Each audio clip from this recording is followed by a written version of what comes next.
ಜನಾರ್ದನ್ ಭಟ್ರವರು ಅವರು ಒಬ್ಬರು ಶಿಕ್ಷಕಿ, ಹೊಸೂರು ಶಾಲೆಯಲ್ಲಿ ಕಳೆದ 8 ವರ್ಷಗಳಿಂದ ಶಿಕ್ಷಕಿಯಾಗಿ ಕಾರ್ಯವನ್ನು ನಿರ್ವಹಿಸುತ್ತಿರುವಂಥವರು. ಈ ಗಣತಿ ಡ್ಯೂಟಿ ಮಾಡ್ತಾ ಇರುವ ಸಂದರ್ಭದಲ್ಲಿ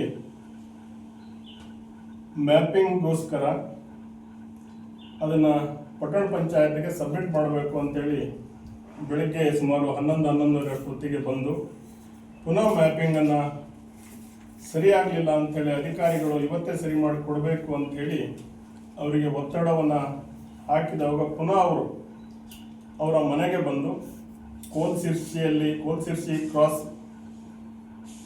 ಮುಂದೆ ಅವರ ಮನೆ ಬಸವಗಿರಿ ಅಂಥೇಳಿ ಅಲ್ಲಿಂದ ಸುಮಾರು 4:15 ಹೊತ್ತಿಗೆ ರೆಡಿ ಮಾಡ್ಕೊಂಡು ಪುನಃ ಪಟ್ಟಣ ಪಂಚಾಯತ್ಗೆ ಬಂದು ಸಬ್ಮಿಟ್ ಮಾಡಬೇಕು ಅಂಥೇಳಿ ಬರ್ತಾ ಇರುವಾಗ ಟ್ಯಾಕ್ಟ್ರು ನಾಟ ತುಂಬಿರುವಂಥ ಟ್ಯಾಕ್ಟ್ರು ಅವರಿಗೆ ತಾಗಿಸಿ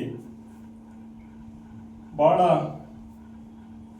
ಗಾಯಗೊಳಗಾಗಿ ಅವರು ಅಲ್ಲೇ ಸ್ಪಾಟಲ್ಲಿ ಮೃತರಾಗಿದ್ದಾರೆ ಅಂಥೇಳಿ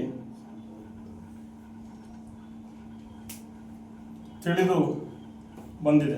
ತಕ್ಷಣ ಅವರಿಗೆ ಆಸ್ಪತ್ರೆಗೆ ತಗೊಂಡು ಹೋದರೂ ಚಿಕಿತ್ಸೆ ಫಲಿಸದೆ ಮರಣ ಹೊಂದಿದ್ದಾರೆ ಅಂಥೇಳಿ ಮಾಹಿತಿ ಬಂತು.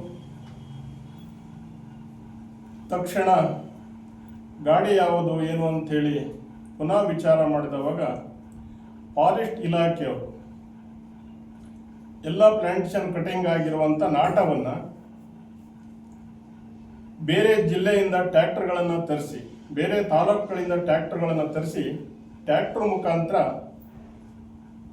ಆ ನಾಟವನ್ನು ಮನೆ ಡಿಪೋಕ್ಕೆ ಹೊಡೆಯುವಂಥ ಕೆಲಸ ಆಗ್ತಿದೆ. ಕಳೆದ ಒಂದು 15-18 ದಿವಸದಿಂದ ಸತತವಾಗಿ ಒಂದು 15-20 ಗಾಡಿ ಸತತವಾಗಿ ಪೇಟೆಯಲ್ಲಿ ಓವರ್ ಸ್ಪೀಡ್ ಮುಖಾಂತರ ಗಾಡಿ ಚಲಿಸ್ತಾ ಇರುವಂಥದ್ದನ್ನು ಇಡೀ ತಾಲೂಕಿನಾದ್ಯಂತ ಜನ ನೋಡಿರುವಂಥದ್ದನ್ನು ಇದೆ. ನಾವು ಸಹ ನೋಡಿದ್ದೇವೆ.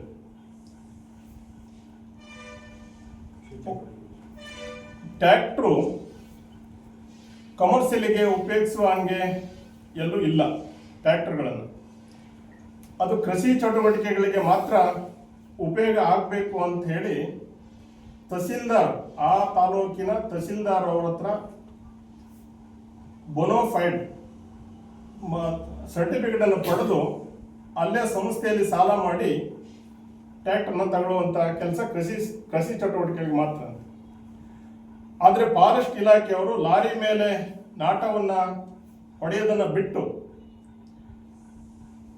ಹೊರಗಡೆಯಿಂದ ತಂದು ಟ್ರ್ಯಾಕ್ಟರ್ ಮೇಲೆ ಸಾಗಿಸಿ ಇವತ್ತು ಪೂರ್ಣಿಮಾ ಭಟ್ ಅನ್ನೋರು ಮರಣ ಹೊಂದಿದ್ದಾರೆ. ಇದಕ್ಕೆ ನೇರ ಹೊಣೆ ಫಾರೆಸ್ಟ್ ಇಲಾಖೆ ಹೊರಬೇಕಾಗ್ತದೆ. ಇನ್ನೊಂದು ಮುಖ್ಯವಾಗಿ ಪೊಲೀಸ್ ಇಲಾಖೆಯೂ ಸಹ ಇದರಲ್ಲಿ ವಿಫಲ ಆಗಿದೆ ಅನ್ನುವಂಥ ಮಾತನ್ನು ಈ ಸಂದರ್ಭದಲ್ಲಿ ಹೇಳಲಿಕ್ಕೆ ಬಯಸ್ತೇನೆ.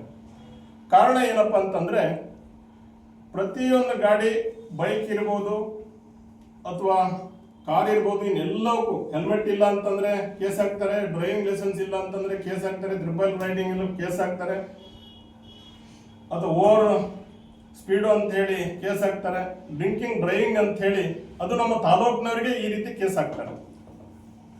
ಹೊರಗಡೆ ಗಾಡಿಗಳು ಡ್ರಿಂಕಿಂಗು ಡ್ರೈವಿಂಗ್ ಮಾಡ್ಕೊಂಡು ಹೋಗ್ತಾರೆ, ಅವ್ರಿಗೆ ಯಾವುದೇ ಕೇಸ್ ಹಾಕೋದಲ್ಲ. ಇನ್ನು ಒಳಗಿಂದೊಳಗೆ ಇನ್ನೇನು ವ್ಯವಹಾರ ಆಗ್ತದೆ ಗೊತ್ತಿಲ್ಲ, ಅದು ಲೋಕಲ್ ಇರೋರಿಗೆ ಕೇಸ್ ಹಾಕ್ತಾರೆ. ಆದರೆ ಇವರಿಗೆ CC ಕ್ಯಾಮ್ರಾದಲ್ಲಿ ಪೊಲೀಸ್ ಇಲಾಖೆಯಲ್ಲಿ ಕಾಣ್ತಾ ಇದೆ, ಪ್ರತಿದಿನ ಯಾವ್ಯಾವ ವೆಹಿಕಲ್ ಓಡಾಡ್ತಿದ್ದಾವೆ, ಈ ನಾಟ ಹೊಡಿಲಿಕ್ಕೆ ಟ್ರ್ಯಾಕ್ಟರ್ಗೆ ಅವಕಾಶ ಇದೆಯೋ, ಪರ್ಮಿಷನ್ ಇದೆಯೋ ಇಲ್ಲೋ, ಅಥವಾ ಅವ್ರ ಗಾಡಿಯನ್ನು ಚೆಕ್ ಮಾಡಬೇಕು ಬೇಡವೋ ಅನ್ನುವಂಥದ್ದನ್ನು ಪೊಲೀಸ್ ಇಲಾಖೆ ವಿಚಾರ ಮಾಡಿ ಅವ್ರನ್ನ ಹಿಡಿದು ಅವರಿಗೆ ಕೇಸ್ ಹಾಕಿದಿದ್ರೆ ಇವತ್ತು ಒಬ್ಬ ಶಿಕ್ಷಕಿ ಸಾವಾಗ್ತಿರ್ಲಿಲ್ಲ.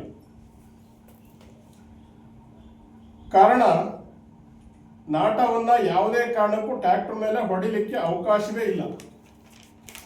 ಫಾರೆಸ್ಟ್ ಇಲಾಖೆಯವರು ಸಹ ಎಲ್ಲದಕ್ಕೂ ಕಾನೂನನ್ನು ಹೇಳ್ತಾರೆ, ಅವ್ರಿಗೆ ಈ ಕಾನೂನು ಅರಿವಿಲ್ವೇ? ಫಾರೆಸ್ಟ್ ಇಲಾಖೆಯವರು ಟ್ರ್ಯಾಕ್ಟರ್ ಮೇಲೆ ಯಾಕಾಗಿ ನಾಟ ಸಾಗಿಸ್ತಾ ಇದ್ದಾರೆ ಡಿಪೋಕ್ಕೆ? ಇವ್ರಿಗೆ ಲಾರಿ ಮೇಲೆ ಸಾಗಿಸ್ಲಿಕ್ಕೆ ಏನ್ ಕಷ್ಟ?